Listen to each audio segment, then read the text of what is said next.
사실 이제 좀 김문수한과 좀 얘기를 해야 될 것 같은데 어쨌든 이분이 뭐 지난번에 이제 국힘에서 대선 후보 중에서 일이 깜짝 등장해서 근데 이게 그래도 꽤 지속성 있게 지금 가고 있습니다. 그래서 최근에 노동개혁 세미나에 이분이 이제 등장하셨는데 여기에 국민의힘 의원이 60여 분이나 모여가지고 야 이게 뭐 실질적인 어떤 대선 캠프 출정식이 아니냐 주변에서 이런 얘기들이 좀 들리고 있습니다. 예. 지지율이 깡패잖아요. 예. 어떠세요? 근데 제가 볼 때는 지금 피크인 것 같아요. 이제 빠질 것 같아요. 아 그래요? 왜냐하면 이분이 정광훈 씨랑 연결돼 있잖아요. 정광훈 집회도 너무 많이 나가고 실제로 만약에 선거전 들어가면 공격당할 때 너무 많은 거 아까도 말씀드렸잖아요. 정광훈의 광화문파와 소년보의 여의도파 간의 경쟁에서 지금 주류는 소년보 쪽으로 가고 있다 그러잖아요. 근데 그 그러면 소년보파는 만약에 네. 탄핵이 인용이 될 시에는 누굴 미는 거예요? 그럼 그러니까. 유승민 의원님을 그때 되면 그 좋은 이야기. 그 사람들은 네. 이길 만한 후보 쪽으로 간다니까요. 지금 여의도파나 개신교 주류, 기독교 주류들은 그리 갈 가능성이 많아요. 네네. 그러면 김문수 후보에 대한 지지율이 빠지겠죠. 김문수 장관 네. 말씀하신 지금은 뭐 고용노동부 네네네. 장관이잖아요. 그러니까 뭐 노동개혁 세미나에 오셨는데. 근데 이제 그분이야 그런데 이제 뭐 예. 국민의힘 의원 60여 분이 이제 간 거에 대해서 예, 뭐 그거는 아마 김문수 장관도 그 정도로 사람들이 해석할 거다 정도야 알고 봤겠죠. 그 민감한 시기에. 네네. 근데 우리 김문수 장관님 오랫동안 정치 같이 해서 잘 압니다. 잘 아는데 이제 옛날에는 굉장히 왼쪽에 그쵸. 예, 계셨다가 너무 많이 보수 했었거든요. 정당에 네. 왔다가 우리 당이 굉장히 오래 있었죠. 경기도지사 뭐 예, 경기도의사도 하고 국회의원도 3번인가 하고 근데 낙선을 2번을 하고 서울시장하고 그렇죠. 또 네. 대구에서 네. 그러고는 최근 한 5년 정도를 자유통일당을 했거든요. 정광훈 목사하고 네네네. 같이 자유통일당을 하면서 이제 완전히 거리의 투사가 되신 분이라서 국힘 당적은 있어요. 그것도 저는 잘 모르겠어요. 자유통일당 당적을 얼마 전까지 그럼 이중 가졌는데 당적은 안 되잖아요. 경산원 위원장 하면 고용노동부 장관 하면서 당적을 버렸는지 그거는 뭐 확인을 해봐야 되는 문제인데 근데 이제 이분이 저희가 말하기 좀 조심스럽긴 한데 예컨대 뭐 김구 선생이 중국 국적이다. 네네. 김구 선생 국적이 뭡니까? 김구 선생 국적은 뭐 여러 가지 있습니다만 중국에서 중국 국적을 가졌다는 이야기도 있고 여러 가지 있는데 그 부분은 제가 국사학자들이 다 연구해 놓은 게 있습니다. 일제 강점기에 살았던 우리 선조들은 국적이 일본입니까? 나라가 다 뺏겨서 일본으로 강제로 다 그러면 편입된 저의 부모님, 후보자의 부모님 일제 치하의 국적이 일본입니까? 일본이지 그걸 모르십니까? 이런 이야기가 이제 굉장히 좀 나가는 이야기, 너무 나가는 이야기고 단일 종족주의라는 책 아세요? 네. 몇 년 전에 그 아주 예, 정말 예, 예. 전국을 뭐 아주 우리 놀라는 뭐 식민지 예. 검찰은 그거를 쓰면서 그 안에 이제 위안부나 강제징용 문제나 뭐 독도나 이런 데 대해서 우리 국민들 입장에서 받아들이기 굉장히 힘든 내용들이 그 안에 있거든요. 근데 그 반일 종족주의라는 책에 굉장히 빠져 계신 분이에요. 김문수 장관이. 그래서 사석에서 사람 만날 때 그 책 이야기를 굉장히 하신대요. 그래서 저는 그분의 상당히 그런 극우적인 그런 입장들이 국민님 안에서 저하고 제일 이렇게 보면 극과 극에 계신 분 같아서 그분이 만약 출마를 하시게 되면 당원들하고 우리 지지층, 우리 국민들이 결국 이제 후보를 뽑을 건데 나중에 예? 이재명 대표는 우리 안방까지 다 쳐들어와가지고 중도 보수라고 저러고 있는데 김문수 장관 같은 분 내세워가지고 이길 수 있느냐 그 점을 아마 우리 국민들이나 당원들께서 판단하시지 않겠어요? 김문수 뭐 현상이라고 표현하죠. 김문수 그쵸. 의 현상에 대해서는 저는 강하게 맞서야 된다고 생각해요. 대표이나 아니면 보수를 대표하시는 분들은 강하게 맞서야 되고 이게 논리적으로 그 당시 일제시대 국적이 일본이었다 이렇게 얘기하면 8.15가 광복이 아니고 패망의 날이 되잖아요. 나라 망한 날이에요. 그렇잖아요. 상해 임시정부에 있던 사람들은 반국가 단체예요. 말도 안 되는 얘기를 지금 하고 있는 거잖아요. 그건 누구나 다 아는 거예요. 제가 볼 때 본인도 알 거라고 생각해요. 그러다 보니까 극우와 보수 간의 싸움을 벌여야 될 판이에요. 이게 우선 정리가 돼야 돼요. 그 싸움이 그칠고 난폭하게 진행되더라도 해서 정리가 돼야 국민들이 아 진짜 저 당이 보수 정당이구나. 보수 본령을 안 벗어나구나는 신뢰를 얻을 수 있거든요. 근데 같은 당이라고 해서 물쩍 넘어간다? 안 돼요. 물증 안 넘어가요. 근데 우리 안 와닿죠. 이 국민의힘이 극우를 내몰고 내쫓아낸다. 그럴 필요는 없는 것 같아요. 쫓아내야죠. 민주당도 극자는 쫓아내야죠. 민주당도 극자들이 더더더 붙어 있잖아요. 없어요. 왜 없어요? 제가 뭐 당적은 없지만 극자는 없어요. 아니 근데 우리가 극우를 쫓아낸다 이거보다 우리가 너무 오른쪽에 가버린 거예요 지금. 그래서 우리 이수님 말씀하신 대로 보수를 튼튼하게 지키고 거기에 좀 극우적인 생각하는 분들, 그분들도 허용을 하는 거죠. 그렇게 할 수 있는데 말도 안 되는 이유로 군사력을 동원해서 개헌한 사람에 대해서는 한마디도 안 하면서 그거는 진작 정리했으면 안 좋고 맞다 이거지. 앞으로 언젠가는 정리해야 되는 문제니까. 그러니까 국민들이 우선 야 너나 잘해 우선 능력하지 말고 이거라니까요. 오케이 할게. 예, 그 얘기는 이제 뭐 이 정도까지 하고요. 김문수 장관이 이제 그 중도 확장성이 부족하다 이런 지적에 대해서 이제 김 장관이 나는 사실 노동운동부터 시작해서 가장 밑바닥부터 출발했다라고 이렇게 반박을 하고 있는 상황인데요. 어떻게 보면 이제 정치인들이 이렇게 극각으로 이제 변신한 거잖아요. 두 분은 이거에 대해서 어떻게 보시는지 이런 사례들이 꽤 많거든요. 그 유인태 의원님께서 네. 재밌는 말씀 하시는데 극과 극은 통한다고. 네네네. 그런 얘기 많이. 예, 예, 실제 남극도 춥고 북극도 추우니까. 시중에 많이 떠돌더라고요. 예. 그러니까 김문수 장관 같이 굉장히 왼쪽에 계시던 분이 네. 이제 보수 쪽에 오면 더 좀 극단적으로 가는 경우가 있고 사실 진보에서 보수로 넘어온 분들이 훨씬 많아요. 많죠. 그죠? 따뜻하니까 이게. 뭔가 따뜻해서 그렇다기보다 따뜻하죠. 젊은 시절에 뭔가 이상을 가지고 하다가 진보의 어떤 이중성이나 진보의 위선이나 이런 데 좀 환멸을 느껴가지고 보수로 이렇게 넘어오신 그런 정치인들은 저는 많이 봤어요. 그리고 시대적으로 보면 사실 소련의 패망이나 맞아요. 예. 그다음에 북한이 계속 저런 참상을 보이고 있는 거나 중국도 변하고 나서 지금 잘 살잖아요. 그런 거 보면서 옛날에 뭐 마크시즘 그런 사회주의나 공산주의 이상에 빠졌던 그뭐 운동권 출신들이죠. 그분들이 보수로 넘어온 경우는 많고 원래 젊을 때 보수였는데 진보로 넘어간 분들은 저는 잘 못 봤어요. 이렇게 봐야 된다고 저는 생각하는데, 그러니까 스펙트럼이 진보가 있고 보수가 있는데 진보의 왼끝 쪽이 국자가 있고 보수의 맨 오른쪽이 극우가 있다. 네. 이렇게 보시면 안 돼요. 보수 진보는 정상적인 이념입니다만 극자와 극우는 극단주의이기 때문에 이거는 보수 진보의 틀 안에 있는 사람들이 아니에요. 이 틀 밖에 있는 사람들이에요. 일리가 있는 그러니까 극자와 극우로 가는 거는 그건 자연스러운 거예요. 근데 보수가 진보로 간다, 진보가 보수가 이렇게 표현하는 거는 저는 틀렸다고 보고 극자와 극우라는 극단주의는 우리가 포용할 수 있는 이념이 아니기 때문에 그런 사람들은 걸러내야 돼요. 근데 이거는 필요한 것 같아요. 그러니까 보수에서 진보로 가든 진보에서 보수로 오든 뭐 극자에서 극우 왔다 갔다 하든 정치하는 사람은 자기가 왜 이러는지 국민들은 설명을 할 수 행위에 있어야 대해서. 됩니다. 행위에 네. 대해서. 근데 수십 년 동안 이쪽에 있다가 갑자기 이쪽에 와갖고는 그다음부터 아무 설명이 없어요. 그거는 좀 문제 있지 않나요?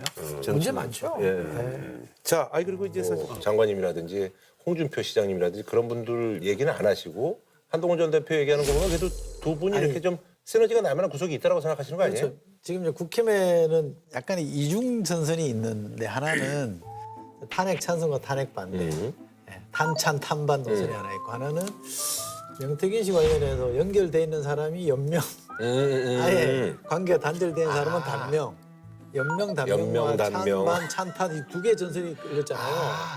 근데 명태균으로부터 자유로운 단명이기도 하고 그러네. 한동훈도 단명이잖아요. 유승민 대표는 단명이고 김문수 장관도 단명인 것 같긴 해요. 단명이 뭐 일찍 죽는다. 아니 그런 뜻이 아니고 단절돼 있다 이 말이지. 그 재밌는 말이네요. 네, 그리고 연명. 오늘 탄핵 찬성 반대는 그분들 반대하는 사람들이 좀 있잖아요. 홍준표, 뭐 김문수 이런 그쵸, 사람들. 찬성은 또 한동훈, 유승민, 오세훈 이렇게 나니까 겹치잖아요, 그게 사실은. 밥이 되는구나. 두 개 중에 두 개 다 같은 노선에 써 있기 때문에 특정성을 좀 그나마 좀 생각해 보는 사람들이고 여기다 이제 이준석 또 오세훈까지 넣으면 이렇게까지 연대하 보일 수 있는 거 아니냐라는 얘기들은 좀 하는 것 같아요. 원래 이쪽에 있는 분들은 확장이 안 되잖아요. 탄핵에 대한 찬성 반대 이렇게 따지고 또 명태균 씨하고 이제 관계가 있느냐 없냐 이래 따지면 이제 이수석님 말씀이 맞아요. 한 대표하고 저하고는 뭐 그런 공통점이 있죠. 좀 머리 나온 김에 뭔가 한번 해보시죠.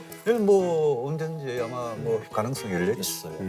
자, 윤석열 대통령 이제 탄핵 심판 변론이 이제 종결이 됐죠. 그러면서 이제 정치권에서는 어쨌든 사실상의 어떤 조기 대선의 스위치가 반쯤은 들어온 게 아니냐라는 그런 관측이 있습니다. 그래서 이번에 준비한 주제 대권 행보인 듯 아닌 듯 잠룡들의 대권 행보 본격화인데요.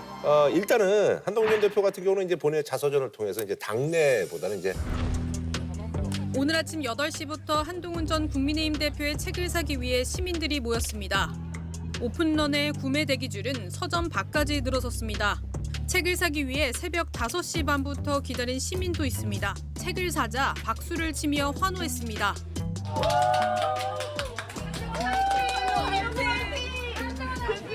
당내보다는 이제 어차피 이재명 대표하고 이제 각을 세워야지 또 본인 또 존재감이 드러나니까. 그래서 이재명 대표가 집권하면 자신의 유죄 판결을 덮으려고 계엄을 할 수도 있다라고 해서 센 얘기를 했어요. 그래서 이재명 대표는 여기에 대해서 개 눈에는 뭐만 보인다라고 했더니 그래도 또 이제 여기에 또 한 대표가 저는 이제 국민을 지키는 개가 되겠습니다 해가지고 그래서 뭐 나름 제가 뭐 이 사자성어 쓰는 거 별로 안 좋아하는데 그런 거 이제 개가 자꾸 나오니까 그런 걸 이제 이전 투구라고. 네네 이전 그거라고 많이 얘기하죠. 예.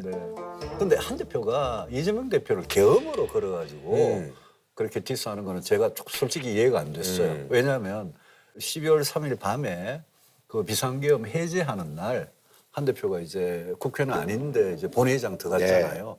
들어가가지고 이재명 대표하고 악수하고 두 사람이 협력해서 계엄을 해제한 거잖아요. 네 맞아요. 근데 이재명 대표를 저 사람이 집권하면 계엄할 거다. 이러니까 당하는 이재명 대표 입장에서는 어디 가서 뺨 맞고 어디 가서 분풀이 하냐 뭐 이럴지도 모르겠어요. 저는 그 책을 다 읽어봤거든요. 아주 꼼꼼하게 읽어서 일주일까지 다 그거가면서 읽어봤는데 파트 1, 파트 2로 나눠져 있어요. 파트 1은 윤석열 탄핵 공소장이에요. 그거 보면 윤석열 탄핵해야 돼요. 네. 왜냐하면 뭐 그게 숱한 거짓말도 나오고 본인이 했던 말 뒤집은 얘기도 나오고 다 나와요. 근데 경고성 계엄이라고 했는데 어떻게 여당 대표를 왜 체포하냐? 이게 안 맞는 거 아니냐? 그런 얘기들이 다 나와요. 아주 검사로서는 조선 제일검이라 그랬잖아요. 꼼꼼하게 잘 써놨어요. 이분은 뭐냐면 이재명 공소장이야. 이분은 뭐냐면 이재명 공소장이야. 그 책 보면요. 반이재명이 종교자 이념이에요. 이 사람이 시종일관 공격하는 게 누구냐면 이재명, 문재인 뭐 이런 사람들이. 되게 빈정상하더만. 너무 심해. 저기 검찰에서 제일 그 화양연화 시절이라고 그런 거 아니에요? 그때가? 아이고 자기가 4번 좌천 당하고 뭐 2번 압수수색 당하고 누구를 미워하는 정치, 누구는 안 된다라는 정치 이거 좀 안 했으면 좋겠네요. 네네. 저는 이거 깜짝 놀랐는데 대통령의 비상계엄도 문제지만 이재명 대표 일상계엄은 더 큰 문제다 이렇게. 일상계엄이란 말 처음 들어봤어요 나는. 비상계엄도 문제지만 이재명 대표는 훨씬 하드코어다.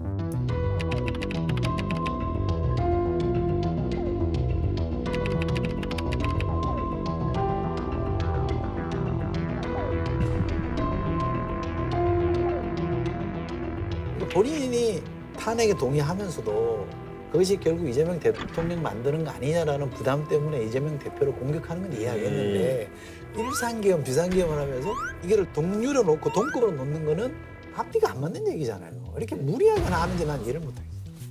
근데 이재명 대표가 만에 하나 대통령이 되고 집권을 하면 진짜 위험은 저는 그게 아니라고 봐요. 왜냐하면 계엄할 필요가 없어요. 그죠? 왜냐하면 자기가 만약 대통령이 되면 지금 민주당이 이재명 대표가 완전히 장악했고 이재명 대표가 장악한 민주당이 국회를 완전히 장악했고 거기다가 대통령이 돼가지고 행정부까지 장악하면 이게 행정하고 입법을 다 장악하고 그 힘으로 또 사법부를 열심히 흔들어 댈 거고 뭐 국회에서 민주당 위주로 법 통과시키면 거부권 행사할 일도 없고 계엄을 할 일도 없고 만사천리로 그냥 가는데 정권 분리가 무너지고 독재하고 폭정하고 이런 게 위험한 거지 계엄을 가지고 딱 이재명 대표를 때리니까 그건 좀 이해가 안 됐어요. 과거에 우리 대통령들이 다 그랬어요. 콕 집어가지고 마치 나라가 뒤집어질 것처럼 엄청난 권력이다 이렇게 말하는 거는 과거 전례를 비춰보면 안 맞는 얘기고. 임기 내내 여소야대가 좀 특별한 케이스이긴 그렇지. 하죠. 그게 예외적인 케이스고 통상 과거에서 갖고 있었어요. 이 한동훈 대표의 결정적인 오판이 그 책에 그대로 나오고 있거든요. 그 악수 얘기하셨잖아요. 그 악수한 얘기도 2번 나와요. 이재명 대표가 들어오더라는 거예요. 늦게 본회의장 들어와서 12월 3일 날. 네. 네. 본회의장 자기한테 오더라. 옆에 있던 사람들이 지지층을 생각해서 악수하면 안 된다. 피해야 된다. 그랬더니 자기가 어떻게 뭐 졸렬하게 그러냐 그래서 악수를 했다. 근데 그 이후에 우원식 국회의장이나 민주당 쪽에서 자꾸 만나자고 한 걸 자기가 다 피했다. 오해받기 전에 피했다는데 저는 그게 결정적인 미스테이크라고 봐요. 실수라고 봐요. 탄핵을 성사시킨 사람들이 이제는 국회를 중심으로 사퇴 수습을 해놨었어야 되거든요. 왜냐하면 국민이 투표로 구성한 대기관이 2개예요. 대통령하고 국회밖에 없잖아요. 대통령이 직무정지됐으면 국회가 유일한 국민이 직접 구성한 대의기관이잖아요. 그럼 국회 중심으로 해서 이 사태를 수습하는 게 맞거든요. 그러면 피할 게 아니라 국회장이랑 양당 대표가 모여서 머리 맞대고 이 국면을 어떻게 슬기롭게 헤쳐나갈 건지를 고민을 하고 풀었어야 되는데 그걸 자기가 피했고 그런 문제의식이 없었어요. 그다음에는 대통령한테 수습책을 들고 왔는데 안정 방안은 우리 당에 일임하겠습니다. 거치를 당에 일임하자는 거를 자기들이 본인이 직접 썼더만요. 용어를.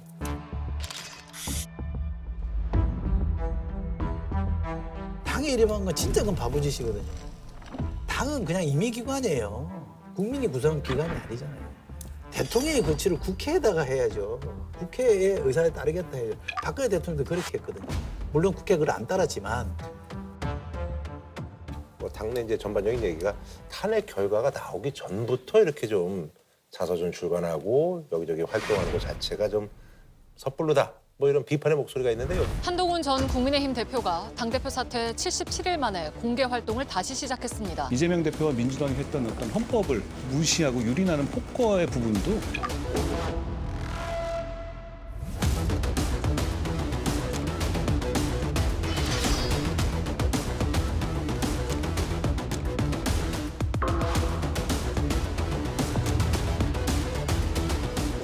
한 대표가 정치하는 거는 그거는 뭐 아무도 시비는 걸 수 없다고 생각합니다.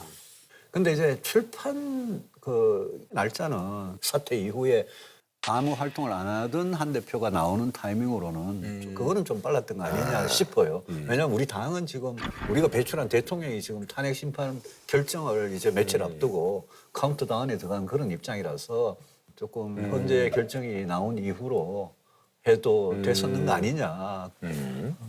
저는 저는 나오는 게 맞아요. 그리고 자기 얘기를 이런 국면에 탄핵 얘기를 하는 게 맞아요. 그건 당당하기 전에 해야 된다고 생각해요. 처음부터. 맞아야 되는 근데 이제 거 맞아요. 시기적으로는 좀 당내에서는 좀 이렇게 그 당내는 어차피 그 소란스럽고 예. 얘기도 안 들어주는 사람들이잖아요.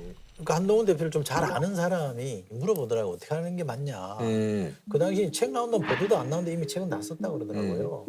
어떻게 하면 좋냐 그래서 무슨 소리냐 해야지. 안 그러면 죄송합니다. 유승민 전 대표처럼 배신자 프레임에 걸려가지고 오도가도 못한다. 붙어라. 왜 그렇게 했는지를 본인 얘기를 해라. 나는 유승민 전 대표를 좋아하는 사람 중에 하나지만 그때 왜 그렇게 안 싸우고 물러나는지 난 약간 좀 의아했다. 그래서 그 배신자 프레임이 오래 간 거 아니냐. 근데 당신은 그러지 마라. 붙어라 이렇게. 아까도 말씀하신 것처럼 이제 그 승부수로서 내가 이제 대통령이 당선되면 어쨌든 지금 이제 개헌에 대한 어떤 열망이 높으니까 내가 이제 3년 하고 나는 이제 출마 안 하고 2028년에 이제 물러나겠다. 그래서 임기 단축 개헌론을 얘기를 했어요. 아무래도 이제 개헌에 또 찬성을 하시는 분위기고 그 이야기는 저도 여러 번 했던 이야기고요. 그리고 그럼 본인도 이제 만약에 이제 대통령이 되시면 오세훈 시장도 여러 번 했던 이야기고 이게 왜 그러냐면 87년 체제가 지금 38년 동안 왔는데 그 사이 8분의 대통령들의 끝이 안 좋았다. 탄핵에다가 뭐 감옥 가고 예.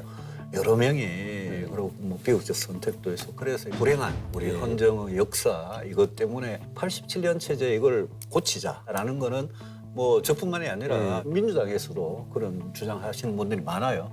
그래서 한동훈 대표도 이제 똑같은 이야기를 하시는 거고요. 그게 이제 3년을 왜 그럼 3년이냐. 이게 2025년부터 2028년 가면 지금 국회 끝나거든요. 네, 맞아요. 그래서 만약 조기 대선이 있으면 개헌해가지고 작년에 이제 선거 총선하고 있었으니까. 다음 대선, 그 다음 대선이죠. 그거하고 일치시키자. 근데 여기에 지금 제일 강하게 반대하고 계시는 분이 이재명 대표거든요. 근데 이재명 대표는 개헌에 대해서 지금은 반대를 하는데 언젠가는 헌법 문제에 대해서 분명히 자기 생각을 밝혀야 되거든요. 반대예요, 유보예요?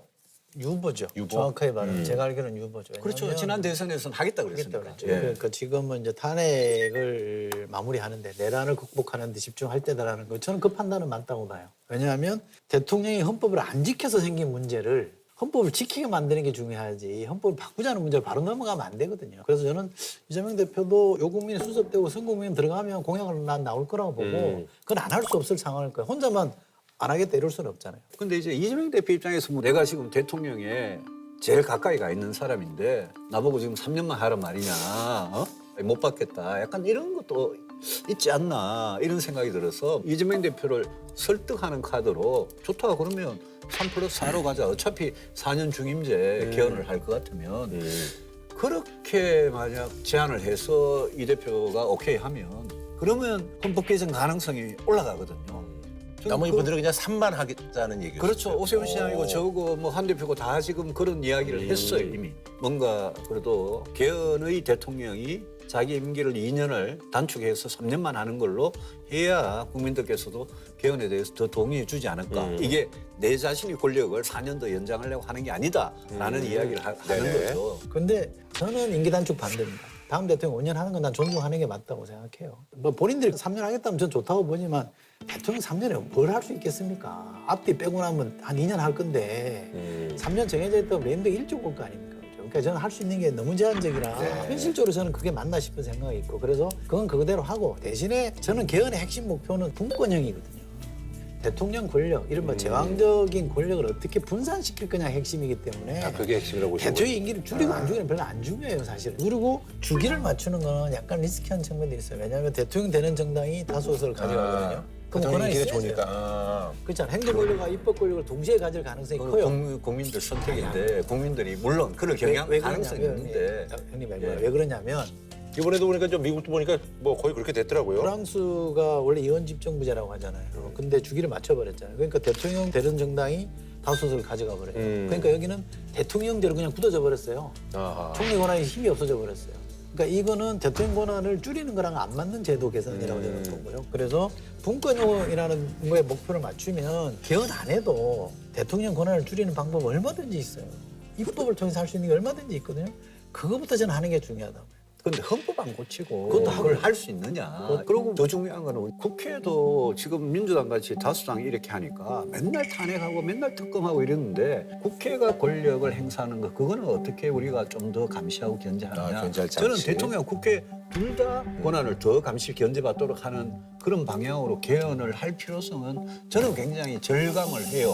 그래서 이런 정치개혁 이슈에 대해서 지금 입 딱 다물고 제일 아무 말도 안 하고 빨리 결정해라, 빨리 대선하자 이렇게 생각하는 사람이 이재명 대표이기 때문에 이제 하는 거죠. 그런 정당한 비판이라고 뭐 생각해요. 그럴 수 있죠. 근데 저는 때가 되면 얘기를 할 거라고 보고 또 하나는 개헌에 조심스러운 거는 왜냐하면 위기에 몰린 사람들이 자꾸 개헌 꺼내죠. 박근혜 대통령도 제가 본회의장에 앉아 있을 때 10월 며칠이었습니까 그때가 국회 와서 개헌하겠다라고 10월 24일. 밝혔잖아요. 24일이죠. 이른바 비선 실세라는 최순실 씨 관련 의혹 규명에 대한 요구가 비등해지고 있는 가운데 이 국면에서 박 대통령은 개헌 카드를 던졌습니다. 저는 오늘부터 개헌을 주장하는 국민과 국회의 요구를 국정 과제로 받아들이고 개헌을 위한 실무적인 준비를 해 나가겠습니다. 그냥 태블릿 PC 때문에 그날 저녁으로 그냥 끝나버렸잖아요. 지금도 윤석열 대통령도 최후 변론에서 임기 단축 개헌하겠다 이런 얘기예요. 저는 이미 대통령직을 시작할 때부터 임기 중반 이후에는 개헌과 선거제 등 정치 개혁을 추진하겠다는 계획을 가지고 있었습니다. 그러니까 이게 순수성이 떨어지는 얘기예요. 그 말 맞아요. 그러니까 이걸 좀 정리하고 가는 게 좋습니다. 뭐 이번에 말로 진짜 저희 국민들이 한번 좀 지켜보는 걸로 하고. 예. 이거는 꼭 해야 돼요. 예, 우리 저 홍준표 대구시장이 이제 또 한동훈 전 대표에 대해서 이제 얘기를 많이 하잖아요. 여당 입장에서는 또다시 8년 전처럼 유승민 같은 역할을 지금 한동훈이가 하고 있다. 네, 내부의 적정 분열. 만약 한동훈이가 탄핵에 찬성을 하면 한동훈이는 바람과 함께 사라질 겁니다. 바람과 함께. 홍 시장 페이스북에도 깜도 안 된다, 총선 망친 주범, 얼치기, 애 이런 표현이 꽤 자주 등장을 합니다. 이제 서로 좀 이렇게 또 디스전들을 좀 많이 하시더라고요. 그래서 이제 한동훈이라는 사람은 또 인형을 만들었더라고요. 그래서 윤 대통령이 만들어준 인형이다. 그래서 이제 들어오면 나한테 죽는다. 그래서 말씀하시는 게 좀 이렇게 직설적이시기도 하고 그런데 그래서 이 얘기를 그런 거 직설적이라고 그러면. 뭐 아니 뭐 요즘 이제 뭐 그건 막말이죠. 어떻게 생각하세요? 홍 시장이 뭐 윤석열 대통령한테 이렇게 막 90도 폴더 인사하는 거 말고 홍 시장이 누구 좋게 이야기하는 건 본 적이 없어가지고 그러니까 뭐 한 대표도 뭐 그 중에 안 하고 너 들어오면 내한 죽는다는 표현은 좀 아니죠. 뭐 어떻게 죽이는지 모르겠는데. 홍 기자님 입장에서는 좀 억울하죠. 왜냐하면 윤 대통령 편을 열심히 들어줬잖아요. 그렇잖아요. 근데 당의 비대위원장은 한동훈한테 맡겨버렸잖아요. 그리고 당대표도 돼버렸잖아요. 그분은 대구시장 하고 있잖아. 아니 근데 어쨌든 그리고 이제 총리 후보 중에 하나였다면서요. 근데 자기가 그렇게 열심히 보위해주고 챙겼는데 공은 딴 데로 다 가버리고 지금은 또 여당의 지지층을 놓고 본인의 지지율을 김문수 장관이 뺏어가 버리니까 좀 황당하긴 한데 근데 김문수 지사한테는 그렇게 안 하더만요. 유독 한동훈한테만 그렇게 하고 인영이라면 인영이 어떻게 주인을 탄핵한 데 나서요. 휴먼도 못 다니고. 근데 그런 표현 많이 하죠. 한동훈 대표에 대해서 이제 저는 뭐 황태자라는 표현을 썼는데 왜냐하면 검찰에 계속 같이 있었고 건물 같이 있고 그리고 이제 법무부 장관을 시켰고 당의 비대위원장을 시켰고 그때까지는 어떻게 보면 윤석열 대통령이 키운 사람이고 당의 뭐 2인자 비슷하게 황태자 비슷하게 키운 사람이니까 그걸 홍 시장은 또 인형이라 그러네요. 근데 하여튼 인형하니까 확 튀긴 튀더라고요.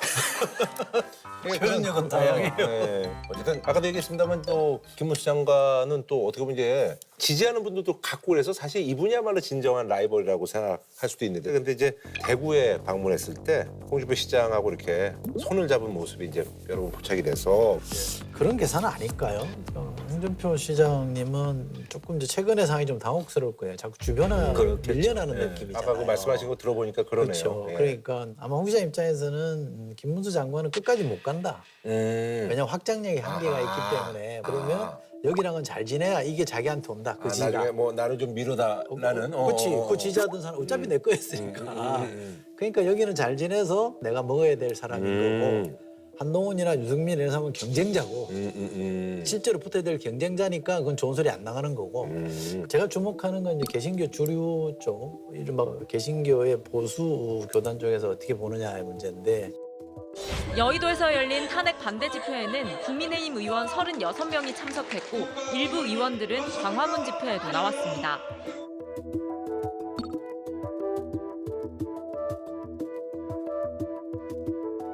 근데 그쪽은 누굴 오세훈 시장을 그 주류들은 이제 김문수 장관이나 홍준표 시장보다는 오세훈이나 좀 확장력 있는 사람들로 좀 가보려고 하는 것 같아요. 그 저기 개신교 쪽에서는 또 유승민 뭐 전 의원님은 전혀 뭐 이렇게 아니 근데 지금 이제 확장력이라고 놓고 보면 그 바운더리는 들어가 있겠죠. 근데 이제 과거에 이제 뭐 박근혜 대통령 탄핵 때문에 아마 이제 그 사람들은 조금 주저하는 면이 있긴 있을 텐데 그래 놓고 보면 오세훈이 가장 유력해 보였는데 제가 볼 때는 근데 명리스크가 명태균 때문에 이거 이렇게 가도 되나? 명리스크가 그러니까 연명이잖아요 거기가. 이제 뭐 본인은 뭐 이제 뭐 그렇게 그러는데 어쨌든 뭐 언론에서 이제 드러나기로는 뭐 저분이 뭐가 있나 이런 생각이 좀 들죠. 그러니까 좀 끄림칙하게 보는 것 같고 그리고 이런 거는 한번 덫이에요. 한번 걸리면 헤어나기 어려워요. 계속 몰고 나오거든요. 아니 그래서 여기서 이제 검찰이 그동안 이제 오세훈 시장이 난 뭐 깨끗하다 그래서 이제 제발 좀 검찰 조사를 좀 해달라 이렇게 얘기를 했는데 그 이제 오세훈 시장이 어떤 그 오랜 후원자라고 그래서 이제 여론조사 비용 이제 대납했다는 의혹을 받고 있는 김한정 씨 자택을 이제 압수수색했거든요. 여기에 대해서 오세훈 시장이 고맙다. 차라리 압수수색을 하는 게 고맙게 생각한다라고 얘기를 했는데 이 워딩의 어떤 그 행간의 의미는 뭐예요? 말씀하신 대로. 정말 고맙다. 나는 진짜 무관하니까 내일 결백을 빨리 밝혀달라. 뭐 이런 뜻으로 들리죠. 근데 저는 오 시장이 진짜 억울하면 그런 말을 할 수 있다고 생각해요. 그리고 지금 오 시장, 홍준표 시장, 그다음에 이준석 의원 이 명태균 리스트에 거론되는 사람들이 다 자기는 불법을 저지른 적 없다라고 주장을 하잖아요. 근데 이제 그 여론조사 비용이라는 게 갖는 사람들이 다 또 관계는 있는 사람들이란 말이에요. 그래서 저는 이거는 민주당이 특검을 주장하는데 대선 앞두고 특검을 하면 사실 좀 골치는 아파요. 우리 국민의힘 입장에서. 근데 그 대신에 서울중앙지검까지 갖고 온 사건이잖아요. 그래서 중앙지검이 최소한 만약 조기 대선이 있다면 홍준표 시장, 오세훈 시장, 이준석 의원 이 세 사람이 불법에 있었는지 그거는 좀 빨리 밝혀줘야 될 것 같아요. 이분들이 원하는 것도 그걸 거다. 이런 생각이 들어요. 근데 이게 늪의 일종이에요. 늪에 빠지는 건데 검찰이 예를 들면 아무것도 없더라 이렇게 하면 검찰이 봐주게 한다고 또 난리법석을 피울 거 아닙니까? 그럼 뭐 야당은 당연히 그럴 수밖에 없는 거죠. 지금 여당도 야당이었다면 똑같이 했을 거니까. 근데 그렇다고 오세훈 시장이나 뭐 홍준표 시장 뭐 혐의가 좀 있다 그러면서 막 소환하고 그러면 그 대선 주자들인데 그렇죠. 사실상 선거에 개입하는 거잖아요. 못 나가게 막아버리는 거랑 똑같은 거잖아요. 그것도 부담스러울 테고 사실은 이러지도 못하고 저러지도 못할 상황에 저는 빠져 있다고 봐요. 그래서 이거는 검찰에 맡길 게 아니라 그래서 시간이 걸리더라도 특검으로 가는 게 맞다. 특검하면요. 지금 특검 통과시키면 최대한 시간 끌어서 통과시키면 준비하는데 한 달. 할 시간이 없어요. 솔직히 대선 전에는 나올 것도 없어요. 특검은 장난을 칠 가능성이 더 많죠. 특검이요? 특검도 부를 거 아니에요. 아니 근데 좀 말씀하신 것처럼 특검 하면은 근데 정하고 뭐하고 이러면 시간 걸려요. 아니 그러면 결국 실효성도 없다는 얘기 아니야? 그러니까 근데 이건 대선과 상관없이 밝히긴 밝혀야 돼요. 아 대선과 상관없이. 그러니까 나는 검찰이든 특검이든 선거에 개입하는 건 저는 온당치 않다. 저는 그건 아니라고 봐요. 그러나 이거 그냥 선거 때문에 듣고 가자 이것도 아니잖아요. 근데 검찰한테 맡기기는 또 부담스러워요. 왜냐하면 만약에 정권이 바뀌었다. 그럼 검찰이 수사를 어떻게 하겠어요? 전례에 비춰보면 뻔한 거 아닙니까? 탈탈 털어가지고 있는 거 없는 거 다 만들어가지고 새 대통령한테 선물로 같이 그 전에라도 검찰이 밝혀야지. 그러니까 저는 특검해서 본격적 수사는 대선 이후에 하더라도 특검으로 가야 그나마 신뢰를 얻을 수 있다고 봐요. 대선판에 개입을 할 거라고 봐요. 그러면 국민의힘 형사 재판을 받으면서 그렇죠. 근데 국민의힘에게 저게 도움이 되냐? 선거가 윤석열 심판 선거가 돼버리면 국민의힘은 선거 해보나 마나예요.